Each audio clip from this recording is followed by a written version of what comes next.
वित्त राज्य मंत्री इस वक्त हमारे साथ लाइव जुड़ चुके हैं। अनुराग ठाकुर जी, बहुत शुक्रिया आज तक को अपना वक्त देने के लिए। और आज दिन भर अगर दो चेहरों पर किसी की निगाहें थी तो एक वित्त मंत्री निर्मला सीतारमण और दूसरे वित्त राज्य मंत्री अनुराग ठाकुर, जिन्होंने सुबह सुबह हनुमान जी के पूजा अर्चना की और उसके बाद बजट लेकर आए देश के लिए।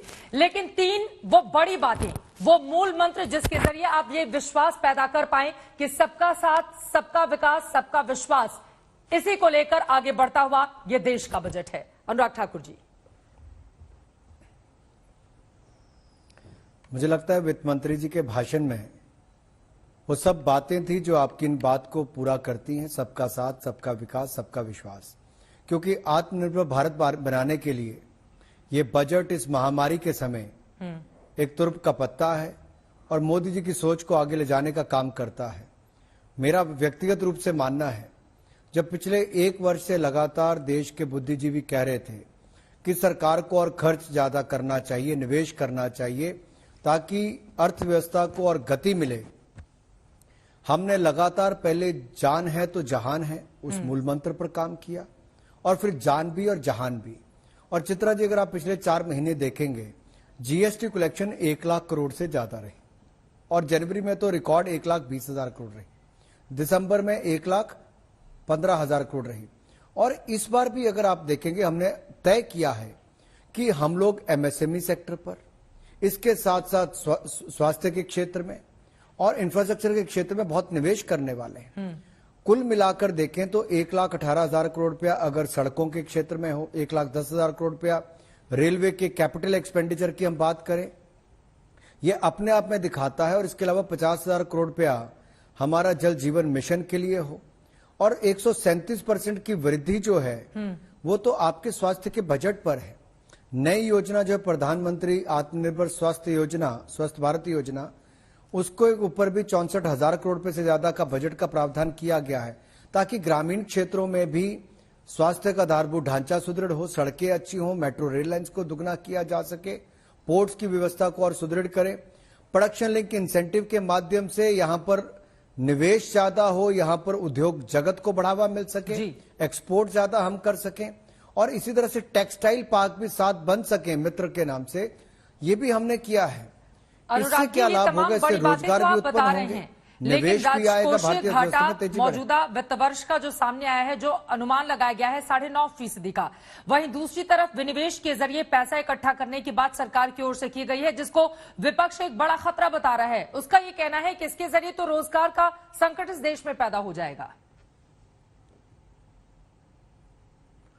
इससे रोजगार बढ़ेंगे, इससे रोजगार बढ़ेंगे। अगर आप पूर्व में भी जाके देखेंगे, जितना डिसइन्वेस्टमेंट कांग्रेस के टाइम पे हुआ, बीजेपी के टाइम पे हुआ, किसी भी टाइम पे हुआ, उससे रोजगार बढ़े ही हैं।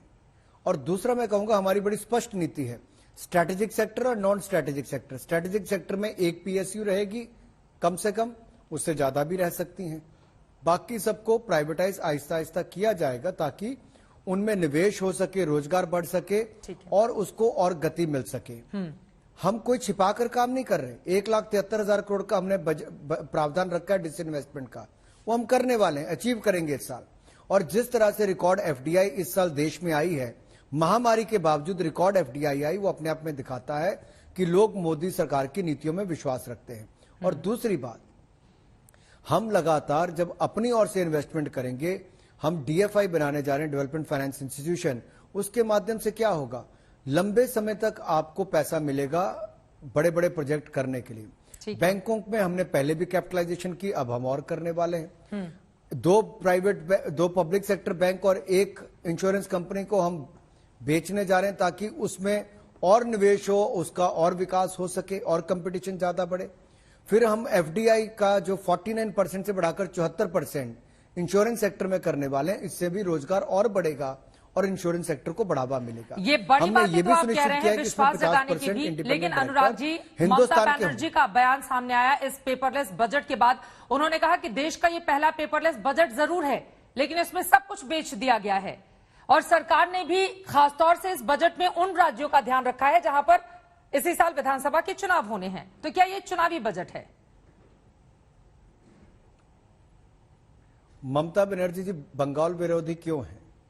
उनको इस बात का कष्ट क्यों है कि मोदी सरकार बंगाल के लिए इतना कुछ दे रही है, क्योंकि ममता जी ने पिछले कुछ वर्षों में जो केंद्र की योजनाएं थी उनको कभी भी वहां पर लागू नहीं किया। यह दुर्भाग्य है कि एक राज्य की मुख्यमंत्री इस बात का विरोध करती है कि केंद्र की सरकार बंगाल को ज्यादा पैसा दे रही है, जहां दूसरी ओर तमिलनाडु के मुख्यमंत्री ने स्वागत किया, असम के मुख्यमंत्री ने स्वागत किया। इन्होंने विरोध क्यों किया है? अगर लेह को सेंट्रल यूनिवर्सिटी मिलती है, केरल को पैसा मिलता है, तमिलनाडु को, बंगाल को, असम को पैसा मिलता है, विरोध किस बात का है? इनको तो स्वागत करना चाहिए, मोदी जी का सत्कार करना चाहिए। मतलब आप लोगों ने भी ध्यान अगर वहां रखा के ना चाय कि जहां बगानों पर के चुनाव लिए, होने हैं वहां के वहां कर्मचारियों के लिए पैसे लगा दिए जाएं, जिसके जरिए वोट मिल पाए चुनावों में। क्या ये भी लक्ष्य था? देखिए, लेह में कोई चुनाव नहीं है, आंध्रा में कोई चुनाव नहीं है, कर्नाटका में कोई चुनाव नहीं है, उड़ीसा में कोई चुनाव नहीं है, जो बाकी राज्यों को भी दिए गए वहां चुनाव नहीं है। लेकिन आप ये क्यों कहना चाहती हैं? हमने तो पहले कहा था कि हम लुक ईस्ट पॉलिसी नहीं, हम एक्ट ईस्ट पॉलिसी पे काम करते हैं। और पूर्वोत्तर के जो राज्य हैं, उत्तर पूर्वी राज्य जो हैं, उनके लिए हमने लगातार बढ़ चढ़ के काम किया है, आगे भी करेंगे। वहां पर तो चलो भाजपा की सरकारें बनेगी, पश्चिम बंगाल और असम में दोबारा बनेगी, उसके बाद और लाभ ये मिलेगा कि जो केंद्र की योजनाओं को आज तक ममता जी लागू नहीं करती, जब भाजपा की सरकार वहां पर बनेगी तो और अच्छी लागू होंगी। आयुष्मान भारत भी होगी, पीएम किसान भी होगी, बाकी योजनाएं भी लागू होंगी।